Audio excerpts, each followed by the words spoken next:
Alright guys, so today's video is definitely going to be a little bit different. Usually, as you guys know, I set up the camera and I, record myself on the call and go through the call, I have the subtitles. But this video is going to be a little bit different. I wanted to film this video specifically for you guys because this is me handling a B2B lead, but instead of being on the phone, it's kind of through DM setting in a way.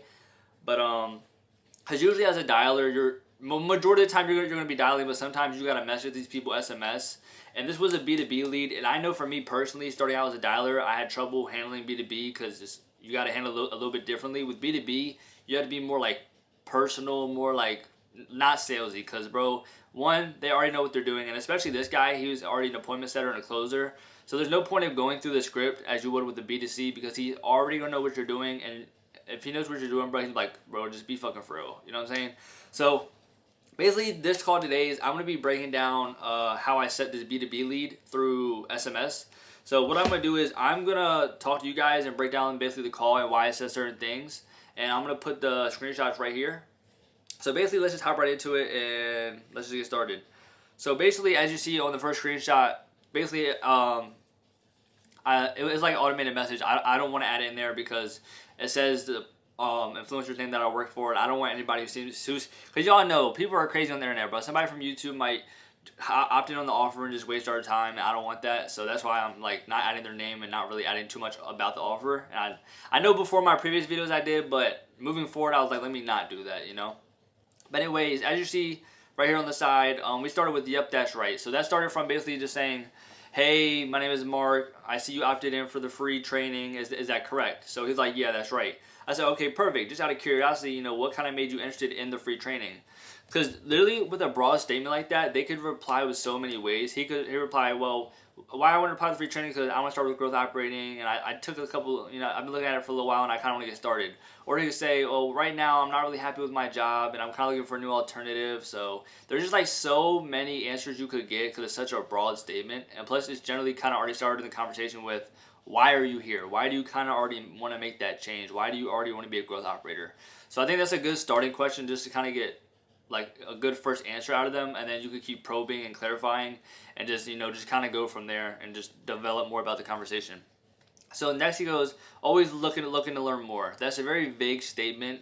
Usually with those statements, it's not the best ones. Usually you would want someone to tell you exactly what I said, like, oh, I don't really like my job right now. I'm kind of looking into something else and I want to get started with this. That's more of an ideal answer you'd want from a prospect.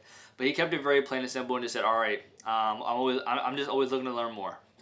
So I was like, all right, so how much do you know about growth operating so far? So I asked that question, and so it was like, okay, before I go and tell him too much, it's like, what do you know so far, right? If a cop pulls you over, bro, you're not going to sit there and tell him, yeah, I got 10 pounds of weed in the back, I got cocaine in the front, and yeah, just arrest me right now. You're giving him so much leverage, and you're giving him the power and the authority of the call. So I feel like it's better to say, what do you know so far? So you can kind of see where they're at and how to, tailor the call to them, how you can help them without giving, too much. So basically ask them, how much do you know about growth operating so far? As you see, he says, just enough to be dangerous, but I've been in setting and closing for about a year now. So this rate, this is where I finally found out he's B2B, and I know he was being a little bit funny, like just enough to be dangerous. So I was, all right. At this point, I was a little bit nervous because I'm not gonna lie, B2B people, they're very think they can do everything themselves. Hard asses usually. If you guys take B2B calls, So after that, let me turn this off. After that, I said, LOL. So are you looking to transfer to a growth operator from setting and closing, or just expand on your skills? Because you guys gotta realize a lot of these people that opt in to your program, usually they're opting in because they want to change something about their life that they do not like. Whether it's they don't like school, they want to switch careers, they want to start a new side hustle. They're looking to start what you're providing for a reason. So obviously, since we know he's already doing setting and closing now, it's like, okay, so are you looking to transfer from that to a growth operator, or are you just kind of expand on your skill set? So I kind of want to know more about him. I'm questioning. I'm in the discovery phase. I want to know more about him, right? This thing keeps shaking, bro. I don't know why. I'm so sorry. So then obviously I'm like, then I added on. I said because obviously growth operators make way more than closers. Now the reason I said that specifically is because he's a setter, I'm a closer. We're both setters and closers, whatever. We're both in the same space, right? And any other setters and closers that are watching this, setters make 5%, closers make 10%. And growth operators make average 30 to 35%. If you're lucky, you get 50, but average is 35. So the reason I specifically said, because obviously growth operators make way more than setters and closers, is kind of selling him more on the idea of like, damn, he's right. So maybe I do want to make that jump. Like subconsciously, I'm trying to like warm him up to making that jump and making that transfer and being open to, being on that next call. So next he says, LOL, interesting approach. Yeah, eventually transfer over. So right here, like I said, he's already a setter. He's done setting, closing, so he kind of already knows how the script works. So you have to take a certain approach. Because right here, he's already right. LOL, interesting approach. But yeah, eventually transfer over. So now we know that he wants to transfer over because some reason, but we don't know the reason yet. So now we know he's here. He wants to do growth operating. And we just found out he wants to transfer over. So obviously he's not happy with what he's doing, but we got to figure out why he wants to transfer over, right? So here I just played back around. I was like, interesting approach. I'm just generally trying to see where you're at. I'm trying to be like genuine, keep the conversation, chill. So then next I say, outside of setting and closing, do you work another job or are you a student or anything, right? He said, nope, full-time closer. So the reason I asked that is just to see if he's doing this full-time and just kind of see where he's at in his situation in his life. Just trying to see where he's at. So if he did work or if he is a student, I can also kind of money qualify that way. It's a certain way I like to qualify. If you guys want me to get into more in that, into another video, I'll gladly get into of how I money qualify without just asking people straight up, hey, how much do you have? Because you should never do that. You should never do that. It's going to scare away the prospect. Just think about it. If you hopped on a call with the guy, right, who called you 5 minutes after you just submitted a form, and then like 2 minutes, 3 minutes into the call, he's like, yeah, so how much money do you have? Like, bro, no one's answering that. You know what I'm saying? So there's a certain way that I money qualify without having to ask that. Honestly, it's a method. It's worked for me. It's worked for me so many times, and it's helped other people that I've given that part of my script to and explained to them and kind of coached them. So if you guys want a video on that, just feel free to let me know. I'll gladly make a video. But anyways, back to the call. So he said no, full-time closer. So it's like, okay, now we know he's a closer, and that's his main source of income, right? So then this next part I asked, I said, what type of offer are you on? Because between setters and closers, and if you're in the space, that's just a normal question you would ask. So it's not too far out of the ordinary. It's kind of on track. And I'm asking him questions about him. You got to realize these people will get bored and stop replying to you if you're not making it about them. We all love talking about ourselves. We all just love, we can fucking yap about ourselves all day. So I'm kind of just keep asking questions about him. 1, to know about him. 2, to continue the discovery phase. And 3, to keep him, initiated in the call. So next he says, I've been on many in the past, but right now it's an ecom biz op offer. Okay. So now on the next one, I said, okay, so how's that been? I know the type of leads vary depending on the offer. Are they actually good leads? Just trying to, get a little bit understanding him, have him, kind of like personally vent just a little bit. Because if you're a setter or closer, you obviously know on each offer, it depends. Like sometimes the leads are shit, sometimes they're ass. It depends on the age, the demographic, what you're selling. So it really all depends. So I think that was a good answer to kind of have him open up and maybe vent a little bit about personal experience, So next he goes, yeah, it's solid. We have a strong pre-call resource protocol, so it kind of forces lead qualification. So that part, then I said, okay, how much are you making as a closer on that offer? Because again, that's like another genuine question you would ask another setter or closer. So right here is when he said 10 to 15K per month. So right here, I was able to money qualify already. He's making 10 to 15K per month, right? So here is where I kind of sell him more on the idea of making that change. Because remember, before he said eventually he wants to transfer, he's already thinking about transferring. That's why he's having this conversation with me. That's why he's still here messaging me. It's because he already kind of wants to make that change. So right here is where I'm kind of selling it to him mentally and subconsciously. I said, damn, yeah, if you were to expand your skill set or transfer it over to a growth operator, you got 20 to 30K months coming your way easily, especially starting out since you already have some of the skill sets, right? So I'm selling it to him, bro. He already has a skill set as a setter or closer. So I'm basically telling him, bro, if you became a growth operator, you already have most of the skill sets that you need. So this shit would be easy for you. And you're currently already making 10 to 15K. So there's no reason you can't double that and make 20 to 30K, And who wouldn't want to make more money? So if I told you you're doing a job right now and you're making 10 to 20K a month, right? And I told you, but there's this other job. I mean, you already have most qualifications for it. You honestly just need like 3 more things, and you could double your income. Would you do it? Yes, you would. Exactly. So subconsciously, it's very important to kind of feed these people their dreams through their messages and what they want to hear, and that change that you actually can give them. Because honestly, if you can't give them the change, there's no point in even doing any of this at all.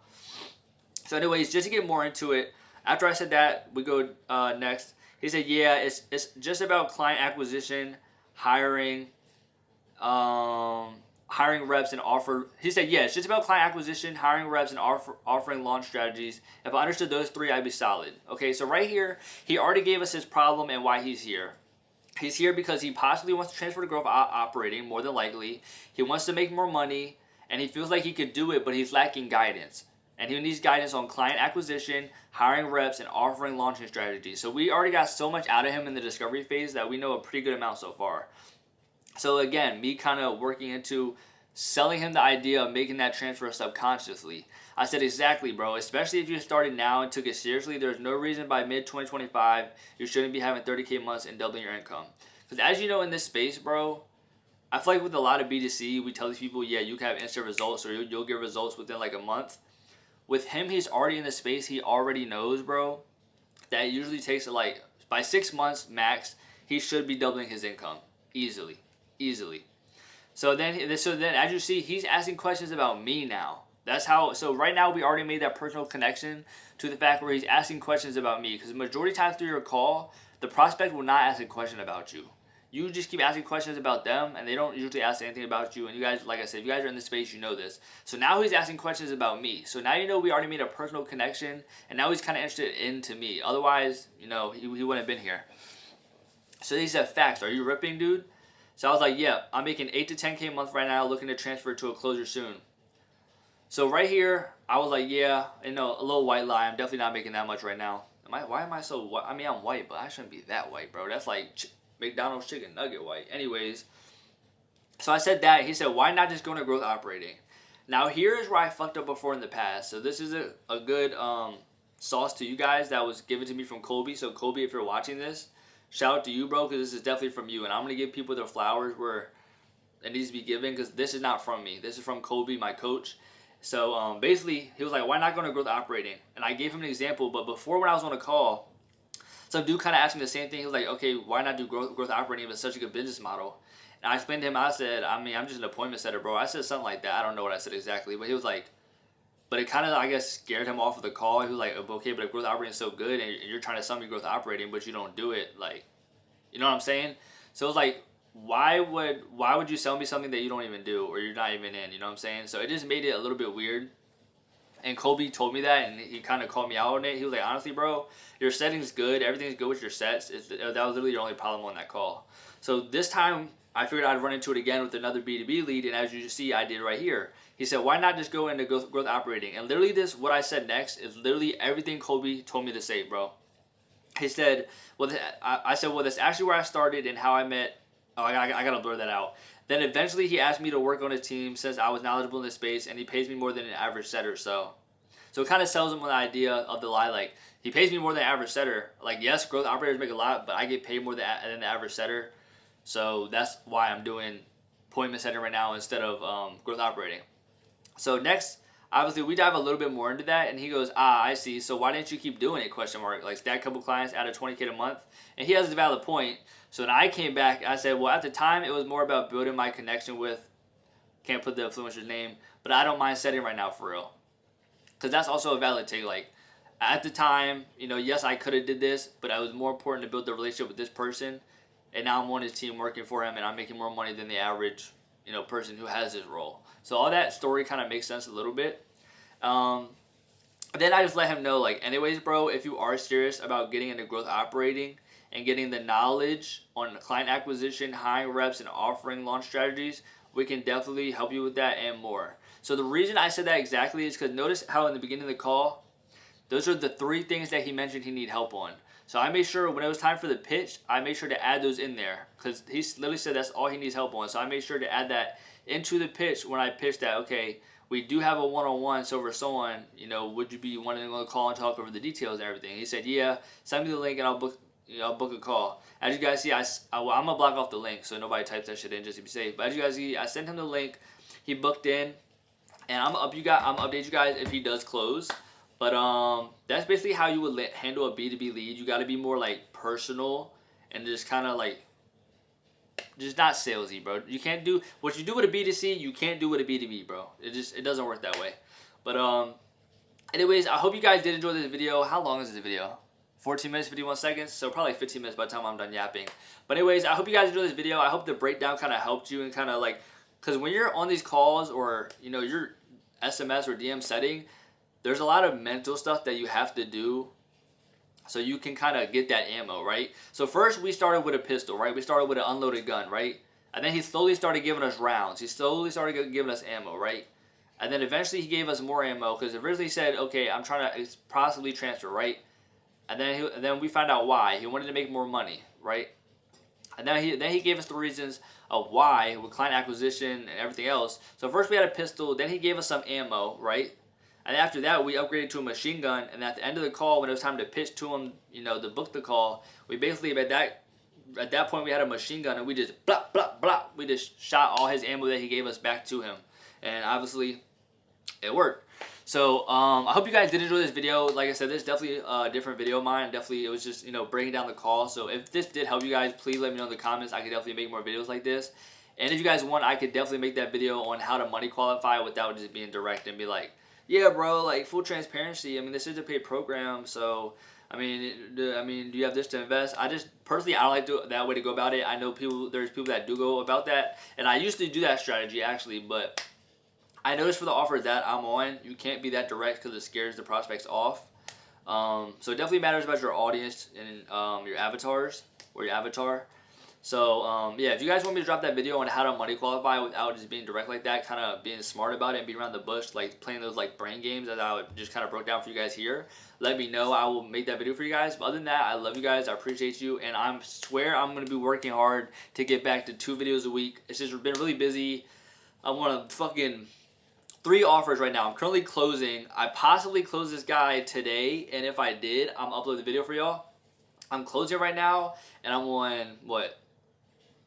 I'm closing for 1 offer. I'm on this other offer, the video I'm making I'm on an offer that I'm making the video for, and I'm on this other big offer, which I can't wait. Excuse me, I can't wait to tell you guys more about later. It's a super big offer. A lot of you guys probably know this influencer, but I don't want to say too much yet. But yeah, just a lot going on. But I'm definitely gonna get back to uploading because, funny enough, for the offer, the big offer that I'm training on right now, there's this guy in there who ended up seeing my YouTube videos the day before. So Carlos, if you're watching this, bro, shout out to you. It was so tough. So basically, we're both, you know, trying out for the same offer. And then we're in the call, and he sends me a direct message. He's like, yo, I just saw your YouTube video last night, bro. Like, this shit is crazy, bro. Keep up the work. Keep up the grind. And that shit just made me feel so good about myself. Because, y'all, I have 3 subscribers. And this man's all the way in Cali, bro. And he's seen my video. And it so happened that we were working to be on the same offer. And we just ran into each other. So it's really crazy how many people or just who my content has hit and reached with only 43 subscribers. So best believe once I start posting on YouTube, bro, and not YouTube. Once I start posting on TikTok and Instagram, bro, I'm running that shit up, bro. I'm already running it up on fucking YouTube. So best believe once I get on TikTok and Instagram, I'm good, bro. But anyways, I hope you guys did enjoy this video. I gotta get off here. It's currently 11:40, bro. So I gotta get off here, edit this video for you guys. And yeah, like I said, I'm gonna work more on setting up the camera and doing my calls, so you guys don't have just those black screen with subtitles. I know that's kind of boring. But other than that, again, I'm a Yap Master. You guys know I'm going to cut it right here. I love y'all. I appreciate y'all. And I hope you enjoyed the video.